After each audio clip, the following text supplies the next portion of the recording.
Hi everyone! Seja muito bem-vindo ao meu mundo de muitas possibilidades da inteligência artificial.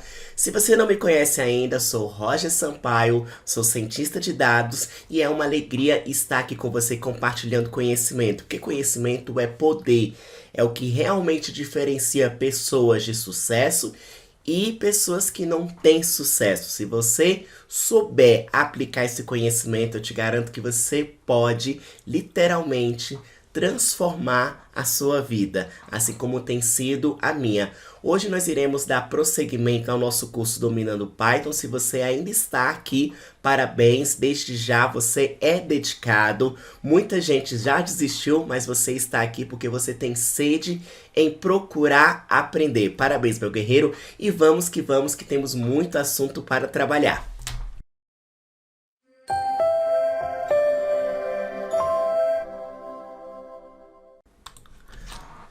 Antes da gente de fato começar essa aula, aula de número 21, deixe-me saber que eu gero valor para você. E como você pode fazer isso, meu guerreiro? Compartilhando, curtindo e principalmente se inscrevendo no canal para que o algoritmo do YouTube entenda que esse conteúdo é realmente significativo e espalhe, divulgue ele para o maior número possível de pessoas. Vamos levar o conhecimento a tudo e a todos. O que você faz para o outro, retorna para você mesmo. Hoje nós iremos falar dos módulos Math e Statistics, que são módulos interessantes, conforme o próprio nome sugere, para tratar de operações matemáticas e, respectivamente, operações estatísticas.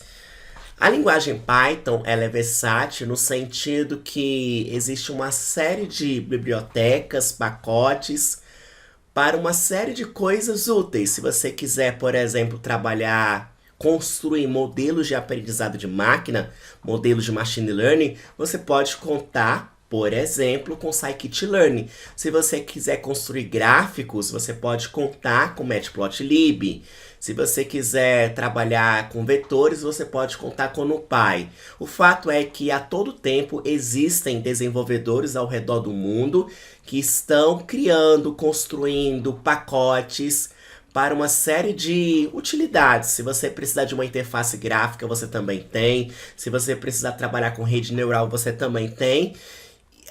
Além desses pacotes externos, ou seja, criado por outras pessoas que estão ao redor do mundo, você também tem as funções internas, que é bastante, que por si só já tem bastante coisa. Por exemplo, você tem módulos para trabalhar com funções matemáticas e funções estatísticas. Funções matemáticas, conforme eu disse, o módulo Math.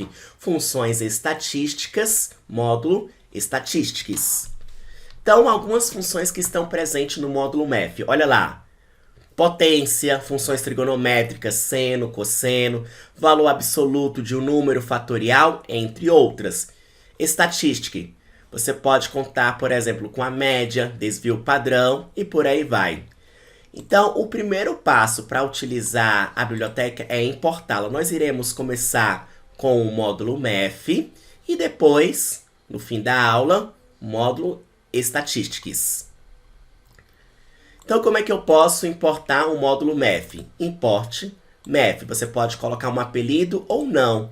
Eu estou colocando aqui o apelido as Mathematics, né? Se você não colocar o apelido, para cada vez que você for chamar o nome de uma função, você tem que colocar math ponto alguma coisa. Se você colocar o apelido, como este caso aqui, Mathematic, né?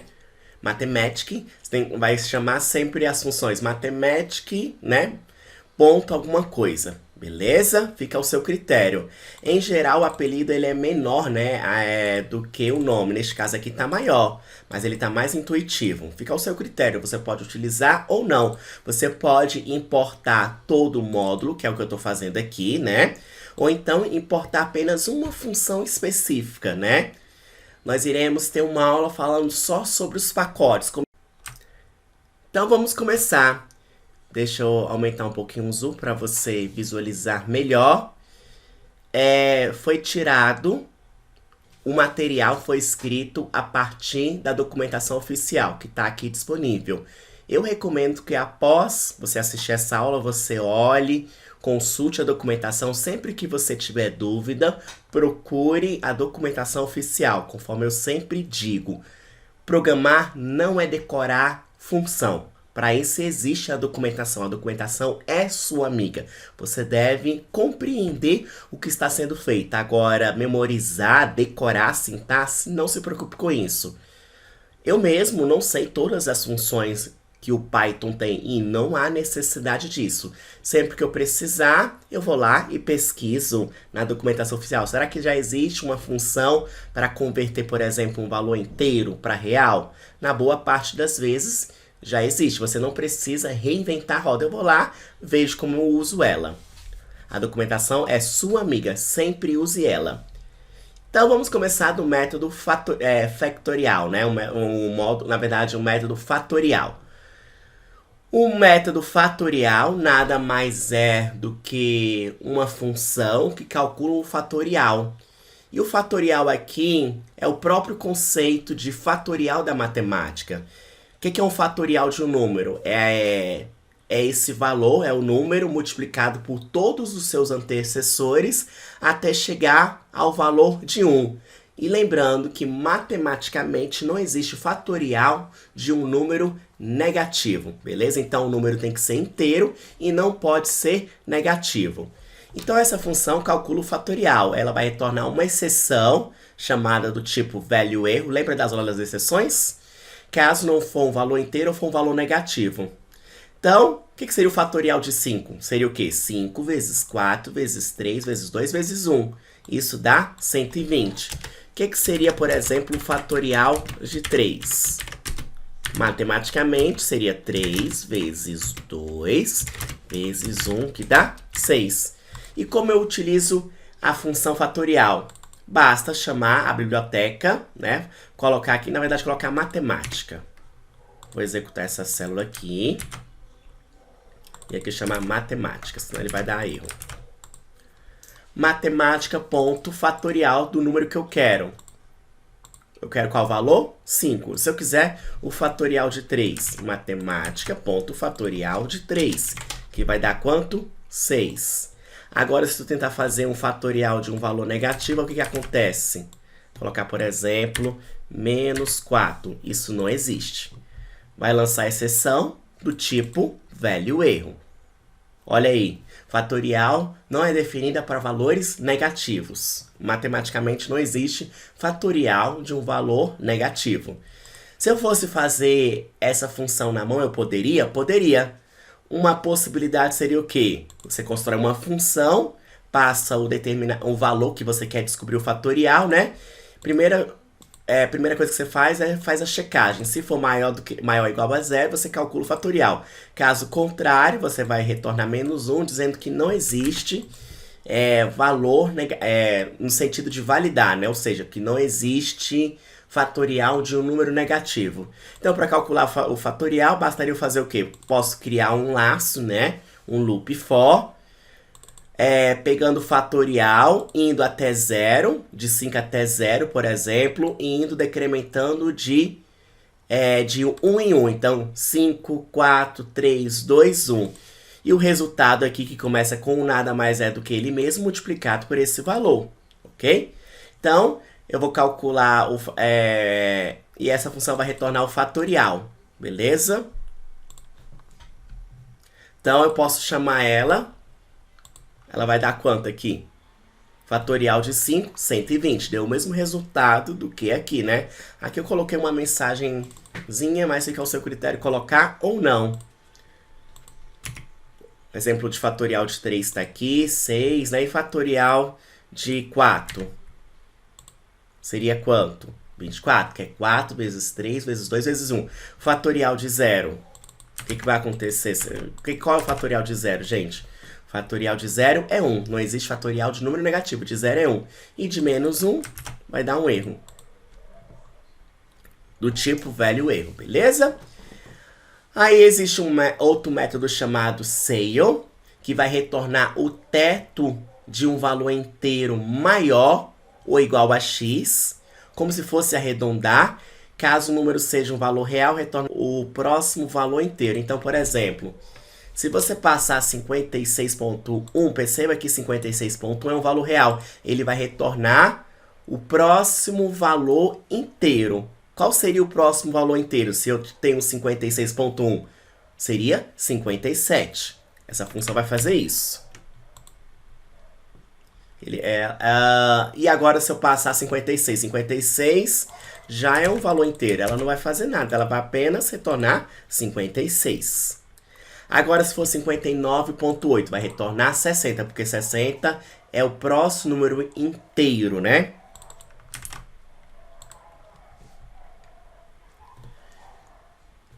Tem um método chamado FABS, que retorna o valor absoluto, ou seja, é um número que não tem sinal, né? Então, para usar ele, basta colocar FAB, e aqui o número que você quer, por exemplo, qual é o valor absoluto de menos 4.013? Dá 4.013, né? E aqui retorna um valor real. Aqui ele está dando erro porque antigamente estava dessa forma, né? Matemática, e agora está matemática, então eu preciso corrigir. Qual é o valor absoluto de 56 vezes 2? 56 vezes 2 dá quanto? Vamos fazendo uma célula aqui separado. Dá 112, então ele vai fazer o fatorial de 112, que é 112. Perceba que retorna um valor real. Aí tem o método GCD. O que é o método GCD? Ele vai retornar o maior divisor comum entre dois valores inteiros. Se você tem dúvida como funciona ou quer relembrar seus conceitos, eu recomendo você acessar esse site e ler. Tá bem simples e bem didático. E bem didática a linguagem. Não é o objetivo dessa aula falar como funciona o MDC. Se você não lembra, acessa a aula, dá uma pesquisadinha aí rapidinho. Para usar a função, basta chamar matemática.gcd e aqui passa os dois valores que eu quero. Qual é o maior divisor comum entre 20 e 24? É 4. Divide tanto um quanto o outro e é o maior divisor comum entre eles. Qual é o maior divisor comum, né, entre 18 e 60? É 6.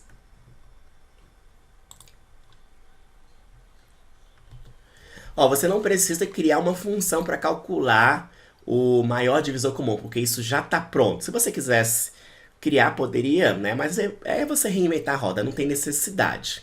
A gente não está aqui para reinventar a roda. Se já foi feito, você vai lá e usa. A não ser que você tenha uma tese de doutorado, de mestrado e queira comprovar cientificamente alguma coisa. Aí é outra situação, mas no dia a dia, no mercado de trabalho, ele não quer saber se você usou uma função interna ou não, né? Quer que você resolva o problema. Modo EXP. Modo EXP nada mais é do que a elevação do número Euler, a potência de x. O número de Euler é 2,71. Então, por exemplo, para chamar essa função, basta chamar exp ponto de 2. Olha aí, deu 7,38. Método log é para trabalhar com valores logaritmos. Aí ele pode ter argumento ou não. Quando ele tem apenas um argumento, ele vai calcular o logaritmo natural para a base E. Se ele tiver dois argumentos, como esse caso aqui, ele vai calcular o logaritmo, mas considerando essa base, beleza? Então aqui, por exemplo, vou calcular a função logaritma, só que estou considerando a base natural, a base E. Deu 2,30. Se você não lembra da função logaritma, pesquisa aí no Google para relembrar. E agora, qual é a função logaritma de 10 na base 2?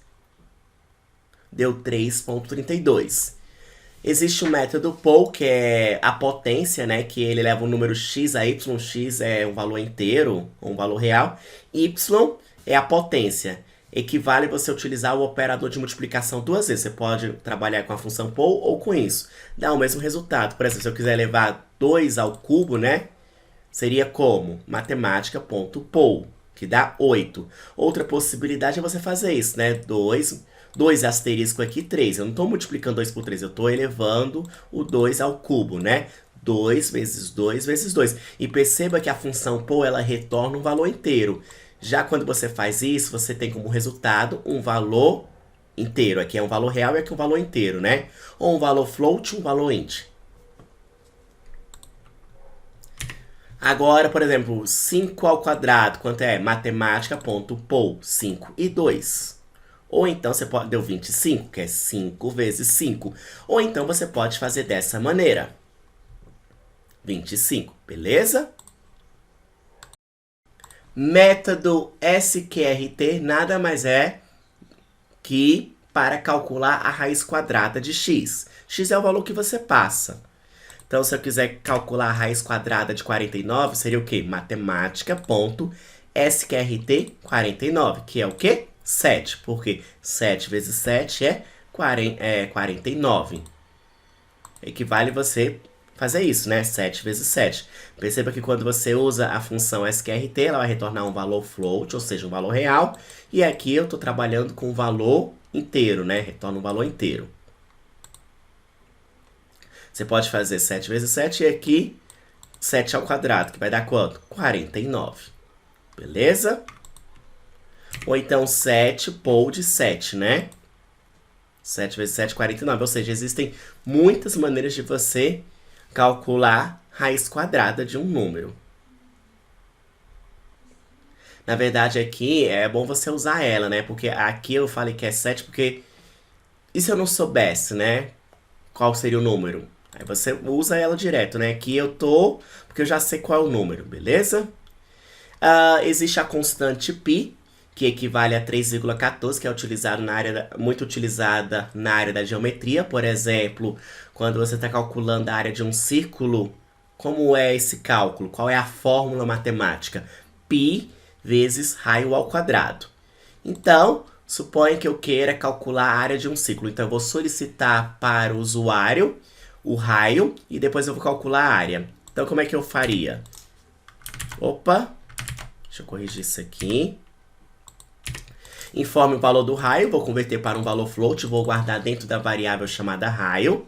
E depois a área vai ser o quê? Matemática.poll, raio ao quadrado, ou seja, eu estou elevando o raio ao quadrado. E vou multiplicar pelo quê? Matemática.pi, pelo valor de pi. Se você colocar aqui, ó, criar uma célula à parte e executar, aí, 3.141592 e por aí vai. E no final eu vou exibir formatado com 2 casas decimais após a vírgula essa área. Vou colocar, por exemplo, 3. A área é 28.27. Agora eu vou colocar, por exemplo, 40. A área tá dando 50,26. E tem para funções trigonométricas, seno, cosseno e tangente. Se você não lembra, pesquise aí, né? Porque o objetivo dessa aula não é aprender matemática, é apenas para saber que existem funções matemáticas caso você precise usar elas, ok? Se você precisar, se você pegar um problema para calcular uma área, você precisa relembrar os conceitos da matemática, né? Computação, gente, é matemática aplicada. Aqui eu não estou inventando nada diferente do que existe na matemática. Se eu quiser, por exemplo, calcular o seno, eu posso usar a função sim. Aí eu passo o valor que eu quero e essa função vai devolver o seno em radianos. Então, qual é o seno de 30 em radianos? Deu menos 0,98. E se eu quiser, por exemplo, a tangente, eu posso usar a função tan, nada mais sugestivo, né? Tan de 50. Qual é a tangente de 50? Menos 0,27. E se for, por exemplo, o cosseno em radianos de 41? Matemática.cos de 41. Olha aí, menos 0,98. Beleza? Sei que essa célula aqui eu vou excluir porque é de arquivo, não tem nada a ver. E por fim, o módulo Statistics, que é um módulo para tratar funções estatísticas. Na estatística descritiva, nós encontramos funções como, por exemplo, média, moda, valor máximo, valor mínimo. de uma população, de uma amostra. E aqui você pode contar com essas funções caso você precise. Primeira coisa que eu vou fazer é importar um módulo. E eu não quero usar esse nome horroroso, então eu vou dar um alias para ele. Statistic as EST. Vou importar. Aqui eu vou criar uma lista de idades, 20, 60, 21, 56, 18, 14, 19, 43. Se eu quiser, por exemplo, calcular a média aritmética dos dados, tem função para isso? Sim. Você não precisa reinventar a roda, né? A função não poderia ser mais útil. EST, que é o apelido, ponto .min, e é que você passa o seu conjunto de dados. Um objeto Python pode ser um dicionário, pode ser uma lista, pode ser uma tupla. Deu 31,37, né? Se eu fosse fazer na mão, igual nas aulas anteriores que a gente fez, a gente teria que fazer o quê? Tinha que somar todas as idades e dividir pelo total, né? Então, para cada idade, isso aqui é a lista, né? Eu pegaria a soma das idades, recebe a soma das idades mais a idade. E no final, soma das idades dividido pelo tamanho da minha lista. Guardaria em média, né? Vou até colocar o valor aqui. Você vai ver que vai dar o mesmo resultado. 31,375. Mas você não precisa fazer isso. Tem uma função pronta, você já usa. Ó, você economiza tempo, linhas de código, olha aí. Em uma linha só você calcula a média. Aqui a gente gastou 1, 2, 3, 4 linhas, né? Outro exemplo, né? Eu quero calcular a média desses salários aqui, que são valores reais. Deu quanto? Deu 3.474, beleza? Agora, se você quiser, vamos fazer uma recapitulada. Se você quiser fazer o valor do somatório, você pode contar com a função sum. A função sum ela não pertence ao módulo estatístico nem ao módulo math. É do próprio Python, né? Assim como a minha max, mas se você quiser média, né? A gente acabou de estudar sobre ela, você pode usar, né? Pertence ao módulo Statistics. Então aqui estou pegando o somatório, aqui o valor mínimo, aqui o valor máximo, aqui o valor médio. E aqui eu estou contando quantos elementos existem na minha lista. Dá para fazer tudo isso aí. O somatório, o valor mínimo, né? Dos salários, que é esse aqui. O valor máximo, o valor... Por aí vai. Quantos salários nós temos? 4. 1, 2, 3, 4. Beleza? A média vai calcular a mediana. Não confunda com essa aqui, né? Essa min é média aritmética. Essa median é a mediana, que é exatamente o valor do meio. Então, eu vou criar uma lista de 0 até 10, né? E vou verificar o valor do meio. Para fazer isso, basta chamar a função média, né? st.median de valores. Deu 4,5. Se eu exibir a minha lista aqui, ó, o valor do meio é qual? Seria mais... tá aqui, né? Tá entre 4 e 5, por isso que deu 4,5, né? Se for, por exemplo, entre 0... se for entre 1 e 10, o que vai acontecer? 5. Que é esse valor aqui. Vai de 1 a 9.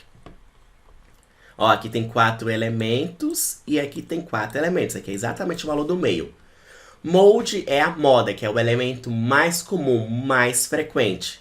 Serve para dados discretos ou nominais. Então aqui eu estou criando uma lista, uma lista que contém tamanho de pés de pessoas, 40, 35, 37.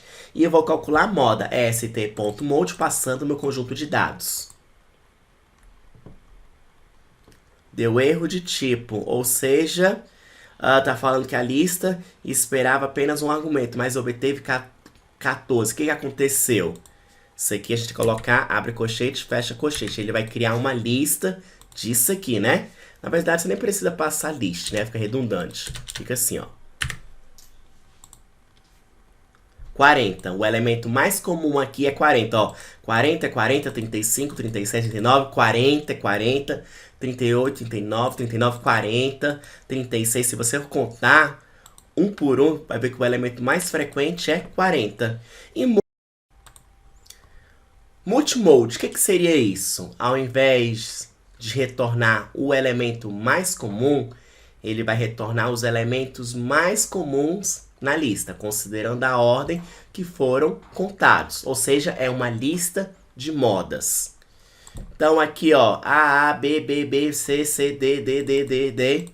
Beleza? Como é que a gente usa essa função? É ST, multimode, passando o conjunto de dados.